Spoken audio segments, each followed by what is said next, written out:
Hi, everyone. Welcome to Go Local live from the 23rd Annual Newport Flower Show. We're very excited to be here today. I'd like to welcome my first guest on, Trudy Cox with the the Preservation Society of Newport County. Thank you for joining us today. Thank you. I'm delighted that you're here. What a gorgeous day. Unbelievable. Folks have turned out en masse already. The show is going on throughout the weekend, the 23rd show. Tell folks what they can expect when they come here to come see the flowers and more. Well, this year's theme is really phenomenal because it features tiny houses. That's the trend around the country. People are moving into these small little houses. I love it. I saw them. I'm obsessed. They are fantastic. And if you're thinking of downsizing, you might think about downsizing to one of these. And so we are showing people how you can landscape around your tiny house, how to have the best plants and the best gardens and make it look luxurious. And on top of that, Martha Stewart is coming tonight for our preview party. She is going to be giving a lecture tomorrow, and she is already sold out. She's a superstar. She'll be signing books. We have a lot of really renowned lecturers throughout the weekend. All of those lectures are free, so it is a great way. If right now, putting your garden in has been later this year because the weather's been so bad. So you can come here, pick up plant material, pick up tips, go home, get to work, and have a beautiful garden. Well, there's certainly a lot of inspiration here just walking around the grounds, the tiny houses, so many activities and more. There's music on the back lawn. There's food. There's really something for everyone. And also, many garden clubs compete against each other. So within Rosecliff itself, there are some phenomenal exhibitions, floral arrangements. They are all given awards, so there is a lot of competition. These ladies are very tough on each other, but you can learn a lot from that. And then there's a whole other section of plant material which you can learn from. And then there's great shopping here. This is the place to get your every gift that you might think of buying is right here at the Newport Flower Show. The best of Newport. I mean, it's the clothes, the hats, there was cutlery, there was everything you could possibly want and more. So if folks are watching and they're thinking of coming down and they're thinking of coming maybe this afternoon or maybe tomorrow, what do you recommend to folks? There's some parking things, some logistics to keep in mind. It's probably best to park at Chateau-sur-Mer, and you can take a shuttle down or park maybe further up Bellevue Avenue on a side street. The walking along Bellevue Avenue actually is phenomenal, so it's not the worst. And if you buy a lot of stuff, you can bring your car down and we'll load it up for you and you can drive away that way. So we'll make accommodations for people who are buying. If you buy that much here at Rosecliff. I want to talk with you a little bit. Let's go down the street a little ways. Let's talk about the Breakers. Yes. How has the visitor center been so far since officially kicking off? Well, we opened up last Thursday night, a week ago, and so far it has received rave reviews. And the thing that we hear from most people is that it looks like it's been there forever. I think we did a phenomenal job. Our architect did a phenomenal job in creating a very small building where tickets, tea, and toilets exist. The three things that our visitors need the most. And it has a pre-patinated copper roof, which looks like and it's designed to look like a garden conservancy. Pre-patinated, so that means it looks old. It looks more. Green. It's green. It's not like a typical copper color. It has been stained, if you will. And it looks like a garden conservatory. It's really, really pretty, the kind that you would see in Central Park or in some English landscape. It's really, really beautiful, and everybody has loved it. Well, this was a long time coming. This was a very long time coming. Was there anything you would have done any differently, or is this is the result and exactly how you wanted it to be? Well, architecturally, it turned out exactly the way we wanted. In fact, it turned out really better than all of the pictures we've worked with the architect, going back to 2013. So it has been a long road. And he was charged with the responsibility of creating a building that would not be noticeable, because one thing about the Welcome Center at the Breakers is that it is surrounded by incredible landscaping, $450,000 worth of incredible landscaping. And the purpose of that was to try to shield it from public view. Most architects like their buildings to be seen. Our architect didn't mind it being hidden away. But there was a reason for that, and we are very satisfied with the overall product. And when you sit in the cafe, having a cup of coffee, looking over the lawn, and all of the wonderful serpentine path which is planted. It brings great joy. It's a happy building. I will have to check it out. It's beautiful here at Rosecliff, but again, with the Preservation Society of Newport County, the summer is just beginning. What else is on your calendar, Trudy? Well, this weekend is the long one. It goes all through Sunday, and then later in the summer, in August, we have our 4-day coaching weekend, which is when people who drive coaches that are carried by 4 horses drive through the streets of Newport and actually along Aquidneck Island. I would suggest that you get a route and come out and look at those coaches, because these are turn-of-the-century coaches. They are absolutely beautiful, historic pieces of art. And it is very hard to be a driver of a coach called a whip. It's a very, very hard job. It's a very high-end sport, and it's a sport that you don't see very often anymore. So it evokes what life was like in the 1890s. And that is a really, really big event for the Preservation Society, and actually for Newport as well. And then we've got a whole lot of lectures, and we've got our golf tournament, and we have our wine and food festival coming up in the 3rd week of September, which is very popular, well attended. Sounds like more places GoLocal Live needs to go. Yes, I think you will have to be here for all of them. Sounds like fantastic events, but the flower show, the 23rd annual flower show, is well underway here. And Trudy Cox, I appreciate your taking the time to come kick off live. We have more for you, so don't go anywhere here on GoLocal Live. Thank you, Kate. Thank you. Okay, I'll let you.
Hi, everyone. Welcome back to GoLocal Live, live from the 23rd Annual Flower Show here in Newport. Thanks for joining us on this gorgeous Friday afternoon. Trudy Cox kicked off with the Preservation Society of Newport County, telling us what to expect here at the show and more.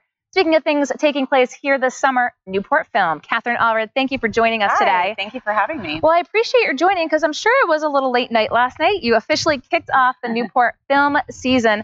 Tell folks what's in store for the summer. Absolutely. So last night we kicked off with our first film of the summer. We did Won't You Be My Neighbor, the Mr. Rogers documentary at Aquidneck Park.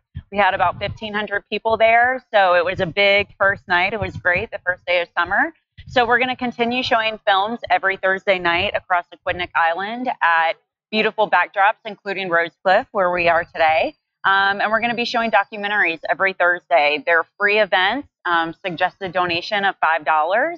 We have food vendors, there's free popcorn, free water, live music sponsored by Kyle James Patrick. So it's a really great event, not just the film, but also, you know, tons of stuff to do. Everyone can bring picnics. And then, you know, we also have Q&As with a lot of the directors, the producers, etc. afterwards, which are really great and interesting.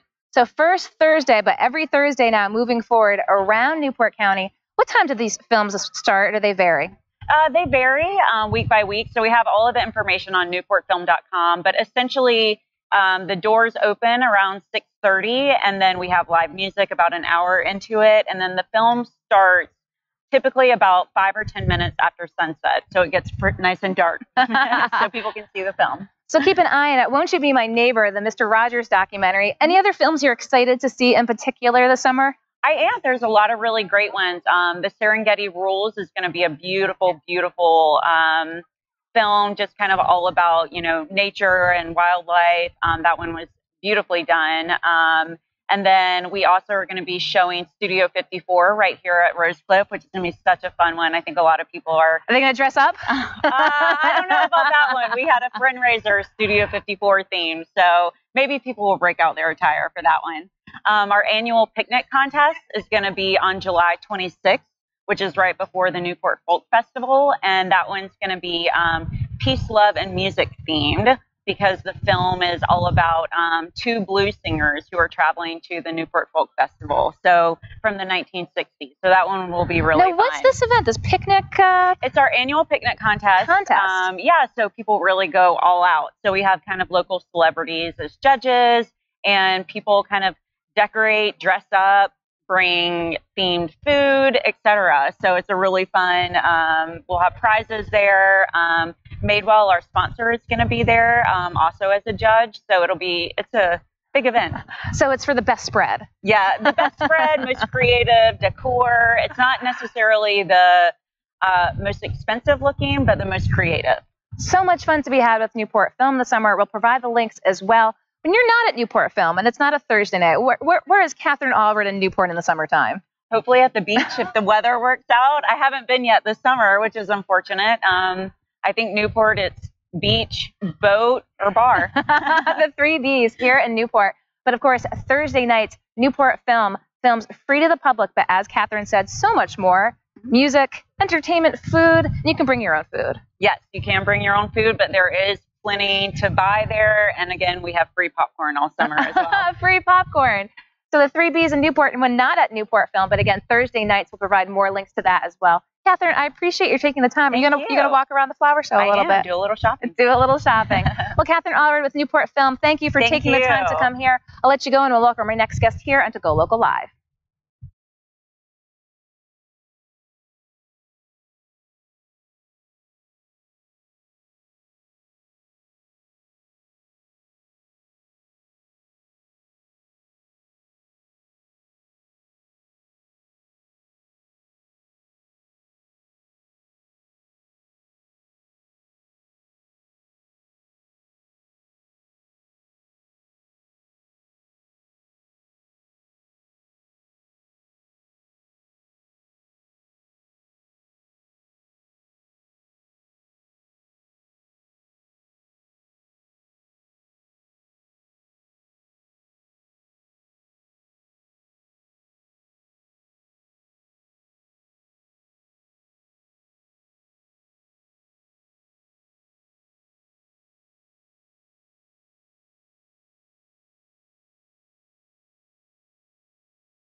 Hi, everyone. Welcome back to Go Local live from the 23rd Annual Newport Flower Show at Rosecliff. I'm Go Local News editor Kate Nagel. I'd like to welcome my next guest, a first-year sponsor, John Martin with AARP Rhode Island. Thank you for joining us today. It's a pleasure to be here. Thank you. It's truly a pleasure to be here. It's a beautiful day. There's probably no more prettier place on the planet at the moment. Talk with us about AARP's involvement here, coming here, and what folks can see. Well, we are in the area of the tiny houses here, which is really very exciting. And the connection for AARP is that a lot of our work at the federal level is highly legislative on issues around Social Security and Medicare.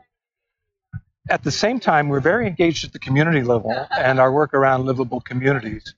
AARP is a 50-plus organization, and what we're trying to do is put in place those things that make, life after 50, have a better outcome for everyone. And one of the ways is working in communities to build a place where you want to live, sustainability, having a voice in transportation infrastructure changes that consider things like green space and parks. And so for us to be here is really a great fit. And we're next door to the She Shed, which I hope you get to visit. The She Shed. We're sponsoring the She Shed. Well, the tiny homes are fantastic. The She Shed is the gender alternative to the man cave. It's a respite from the world in your backyard that you can make your own and fit into your landscaping, and they've done a wonderful job next to us. And the other reason we're here, too, is a nationwide effort by AARP to raise awareness among political candidates that the 50-plus voting bloc will make a difference in November. We're to be paid attention to, and in doing so, we're collecting pledges to vote, just written pledges that we're collecting around the country. We anticipate that number reaching into the millions, so that issues like Social Security and Medicare and some other key issues for 50-plus stay out there.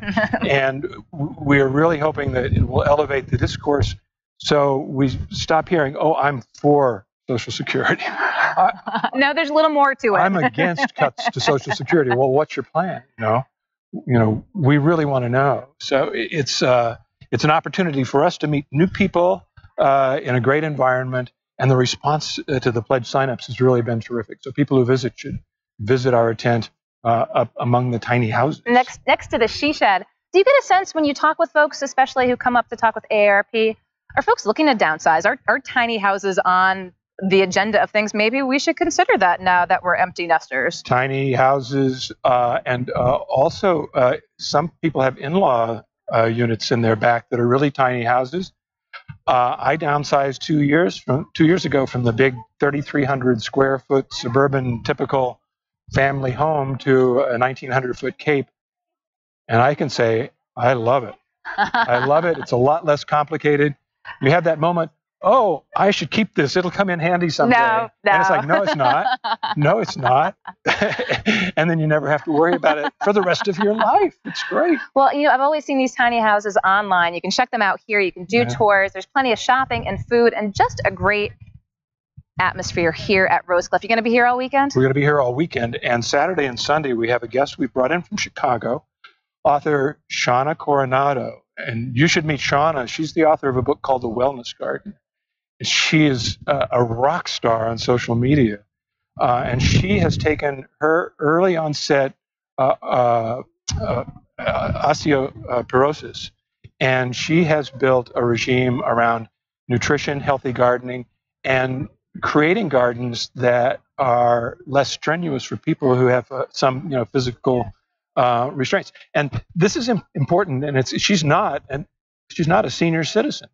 These issues are important, for everyone, and we're going to be giving away free copies that Shauna will sign while supplies last. Saturday, 10 to noon, 1:30 to 4, and Sunday, 10 to noon at our tent. Fantastic. So much going on here, so much to offer, and AARP, again, has a lot going on here as well. So if you're watching, coming out, we'll have links as to more information about the flower show. But John Martin, I appreciate your popping over here to GoLocal Live to talk straight to folks. Hey, it's great. We love you guys. Hey, thanks. Appreciate it. We'll talk soon. I'll let you go and welcome our next guest on to GoLocal Live.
Hi, everyone. Welcome back to Go Local Live, live at the Newport Flower Show, the 23rd annual, and I'd like to welcome a special guest, the chairwoman of the Flower Show for the last 10 years, your 10-year anniversary. Pat Fernandez, thank you for joining us. Thank you for being here. 10 whole years. The day is gorgeous. The place looks wonderful.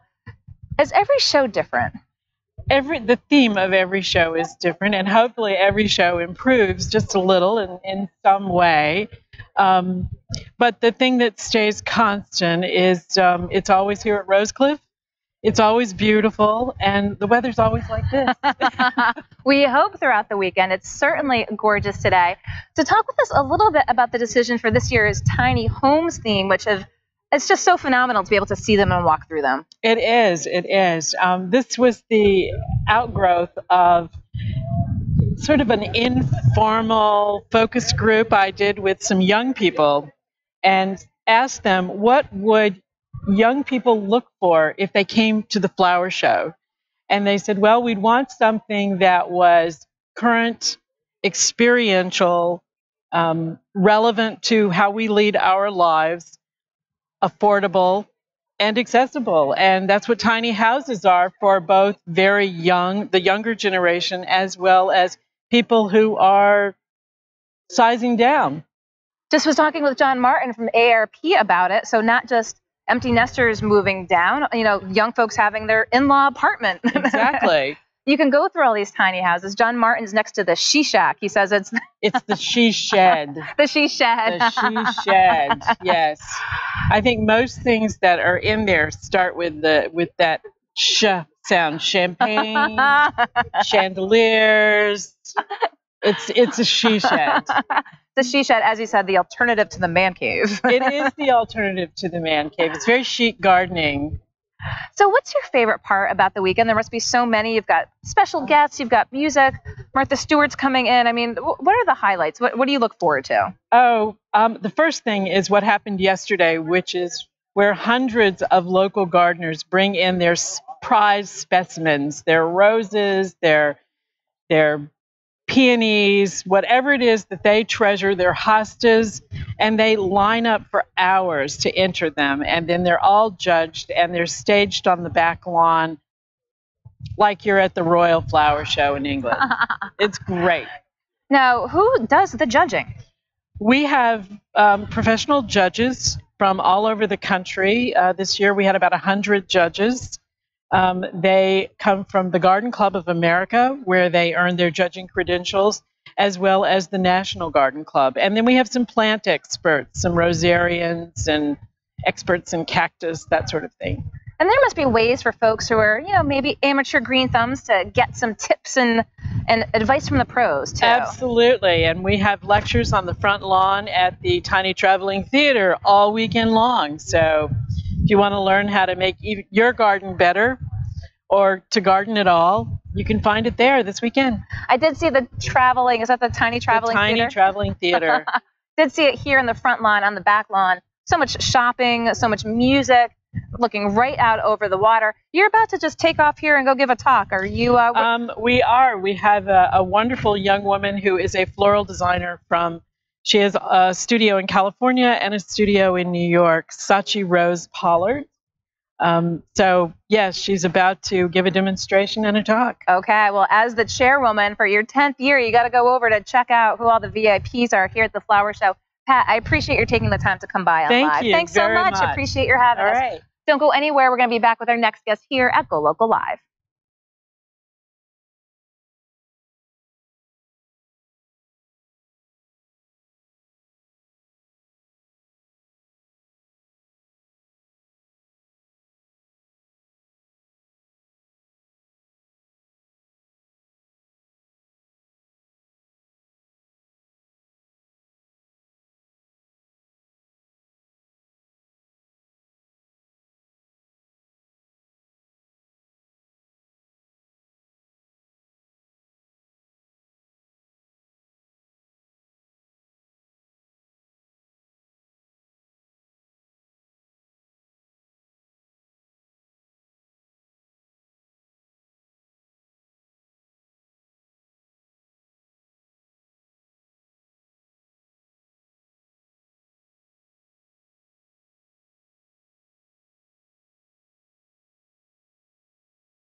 Hi, everyone. Welcome back to Go Local Live, live from the 23rd Annual Newport Flower Show put on by the Preservation Society of Newport County. Thank you for joining us today. I'd like to welcome my next guest in. I have Chris Fletcher with Bartlett Tree. Thank you for joining us today. Thank you for having me. I want to talk with you a little bit about your care of the trees with the Preservation Society of Newport County.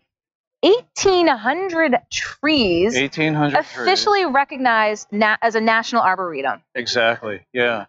And within the care of all those trees, we basically, oh, you know what, I just ruined my train of thought, sorry. No worries. Talk with us about being here today. I mean, flowers are really sort of in the vogue, but the trees, I mean, how many different types of trees do you see amongst these 1,800? There's a lot. I can tell you that probably the highest number of trees are probably beech trees. There are probably about 90 beech trees that are about 100 to 150 years old. And since Newport is sort of the capital of European beech trees, it's a great place to work and to experience some of those older trees. And so as trees get older, I mean, it's fascinating for a layperson to think how the care and the upkeep and just trying to keep them going. And then at some point, you know, unfortunately, things do happen. Right. You know, how do you triage? How do you keep a tree healthy for hundreds of years? Well, they actually do a pretty good job of doing that themselves. And as they do age, as long as we've pruned them properly, as long as we've made sure that the soils have enough nutrients and they've been watered properly, as they get older, they tend to be able to withstand a lot of the stresses. And the primary stresses these days are really environmental. It's the droughts we've been having, the fluctuations in temperature. Sometimes we'll have droughts in fall and spring when trees really need to be either starting up their systems or closing them down. And at those points in time, if people don't know to irrigate, then it becomes a real problem. And that must be a big undertaking if you're experiencing a drought with these, again, 1,800 trees. It really is, because how do you water all those trees? How many folks does Bartlett Tree have working at any given time around the Preservation Society? We probably have about maybe 15 to 20 people. We have all of the trees mapped on a GPS system. Is that online? Could we find it? That is online. You'd have to check in with the Newport Preservation Society, but they are all mapped. They're all tagged, and we actually have their health and everything cataloged on the website that they have. Yeah. So when you're here at the flower show and folks are talking all things flora and fauna, what do folks want to know about the trees? People like to know the history of the trees. People don't really know how they got here, and they don't know really that the American forests, basically in urban centers like Newport, were all cut down by the settlers. By the time Europeans arrived here, a large part of Europe was already denuded of their trees. They probably had about 15 or 20% of their forests left. So when they came here, they did the same thing. They stripped the forests. In the 19th century, the whole idea of arboretums swept the country, and the United States had more arboretums than any other country in the world. The word arboretum was actually a common household word. And so arboretums were basically built to bring in trees from around the world and to educate the masses about worldwide exploration, natural science, history. And so that's exactly what these properties do. And so people like to know what the story of these trees are and how they got here.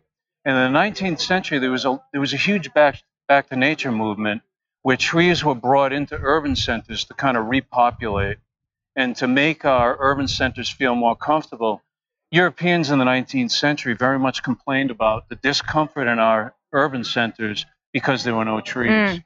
Well, there's gorgeous trees around here in addition to the flowers at the flower show. Sure but again, because the Preservation Society of Newport County is a national arboretum, wanted the expert with Bartlett Tree to come on. Chris Fletcher, I appreciate you taking the time to swing by. You're welcome. I'll let you go back to the task at hand. I'll let you go off here. Okay. And we'll be right back here at Go Local Live. Okay. Thank you.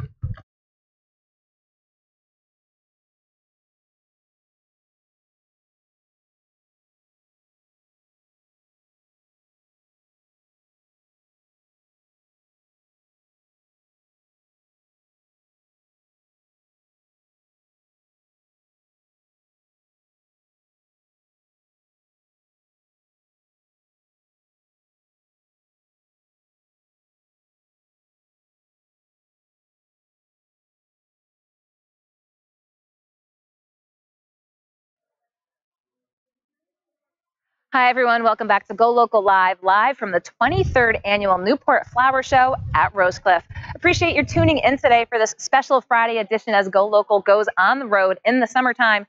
Would like to thank Trudy Cox with the Preservation Society for coming to kick off the show, talking with folks here, things going on in Newport, including Newport Film as well. So we appreciate your tuning in. We look forward to seeing you soon on Go Local Live. I'm Go Local News Editor Kate Nagel.